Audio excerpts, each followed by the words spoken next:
This video is brought to you by Squarespace. When it comes to websites, online stores, etc., there's no place to build a beautiful online presence like Squarespace.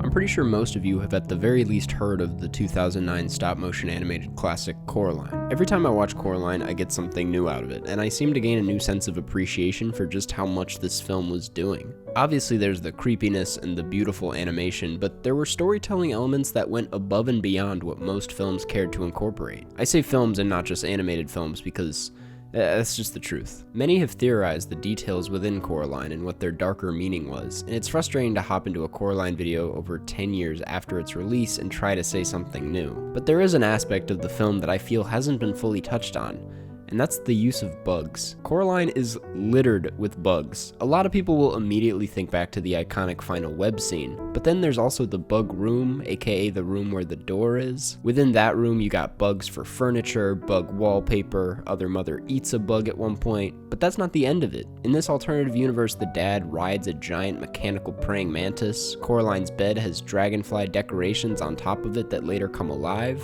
Her bedside table has a praying mantis to hold up her picture frame. There are bugs in the shower. At one point there are mosquitoes. She has a small bug hairpin that is worn consistently throughout the film. Ladies and gentlemen, the only car in the film is a Volkswagen Bug. I'll admit, this sounds a little jokey, which it is. I'm pretty sure adding a Volkswagen Bug was a very subtle way of having some fun with the material. But at the same time, for a film like this that puts in this level of detail, I just know all of this was placed here for a reason. And it was. Starting with the smaller stuff, let's just talk about the dragonflies. There's this blog post from Emmett Brady that goes pretty in-depth about a lot of this, so I'm going to be referencing it a lot, but dragonflies supposedly in European folklore are referred to as the devil's darning needles. Upon doing some more research, one article states they were also reputed to sew up the mouths of naughty children, hence the devil's darning needles, and make people blind and deaf, eye pokers, and ear cutters, which, just saying, is exactly the kinds of acts done in Coraline. It's the core conflict of the film. Another bug used is the praying mantis, used at first as a photo stand, but later turning evil as it functions as a machine used by the dad to attack Coraline. Mantids are usually looked at as harmless creatures. Sometimes people make music about them. They're pretty wise. Just look at Kung Fu Panda. But Coraline turns that idea on its head for the sake of horror, using the trustworthiness of a mantis as a means of control, putting other father in a violent position. Then there are the beetles and the cockroaches, which simultaneously play such a big role and such a small role at the same time. They function as most of the furniture in this bug room, almost like henchmen for Other Mother. Brady's explanation for this is that cockroaches and beetles are often always around, but we don't see them, which I guess is why they make for great furniture replacements. Furniture is also lifeless, giving it a sense of immortality, which lines up with cockroaches and the idea that you can't kill them, which also lines up with Other Mother's intentions of trying to live forever. And lastly, there is of course the spider, which is kind of the core of this entire thing I'm getting at. Anyone who has seen the movie remembers the web scene, like I mentioned earlier, and that this entire time Other Mother was a spider, or a monster spider, or she's a spider, that's the point. It doesn't take much research to find that the meaning of spiders in folklore is not at all far away from what they are meant to represent in Coraline.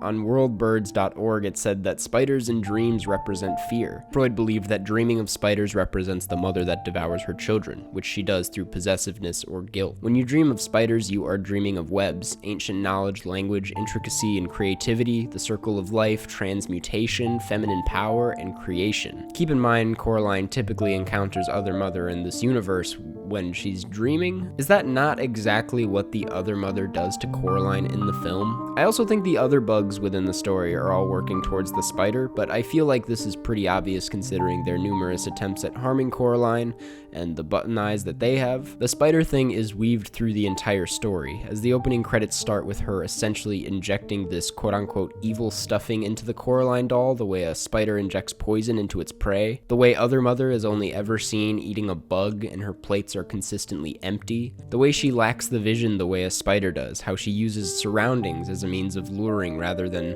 emotional attachment. But as usual, I gotta ask why. It's definitely cool that there are all these creative ways that the film implemented bugs into the story, but why did they do that? I mean, it's creepy, but there's gotta be a cooler reason than that. I do think bugs are weaved through the story to serve a greater purpose, especially when taking into consideration the devouring mother trope. I don't doubt the core theme of the film is about a mother-daughter relationship, but I think it uses the idea of bugs, prey, and power dynamics as a means of driving that idea home. Coraline is, in a sense, a movie about control. The way a dog owner can still own their dog in the afterlife, the way an abusive relationship and work schedule can own Coraline's father, the way humans take control over animals through banana slug hunting or through circus mice, or even the way humans take control over other humans, using a spider and its easily manipulated prey, the bug, Coraline, as a means of conveying that. There's a small moment in the film that never feels fully explained or expanded on, but that leaves me with an eerie feeling. It's when Coraline and Wybie are going about their night and stop mid-conversation as they see a bright balloon mysteriously floating through the sky and into the top floor. They drop everything and, without saying a word, follow said balloon as if they're moths wandering towards the light, completely uncontrolled. Which is much more unsettling when you take into consideration that Other Mother is in control of this world, and she likely put that balloon there as soon as Coraline began to question the morality of Wybie's stitchings. All of that happening at the same time really makes it feel like Coraline is the bug in this situation. In a blog post by Lottie McGuire, she writes that in fairy tales, insects are usually called upon to do impossible tasks, similar to how the bugs are treated in the other world. Which is true. Other Mother sends all these other bugs out to lure Coraline towards her, and she survives on this control. The only reason she's really alive is from stealing the souls of other children. The same way a spider survives only on control through creating webs and stealing the lives of other bugs. But spiders can't help that, you know? That's just the way they are. We can't fix spiders, which I think is the same case for someone as abusive as Other Mother. Whereas Coraline's real mom is just emotionally neglectful,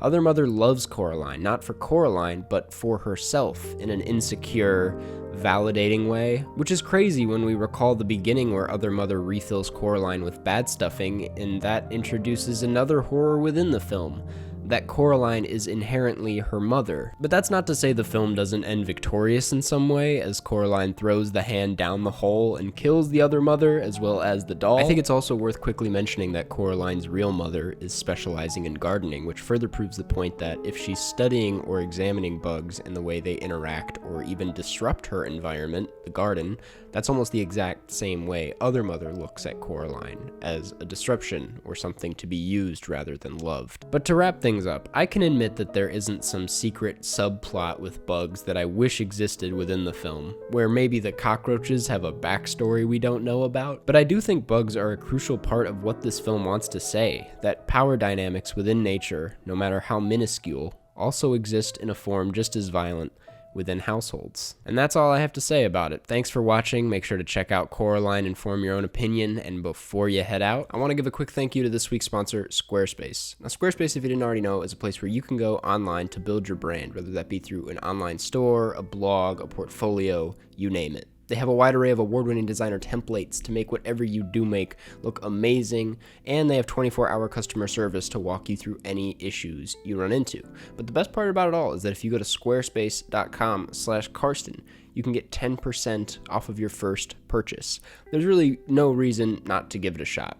So thanks again, Squarespace, for sponsoring this video. Thank you guys for watching, and I'll see you all in the next one.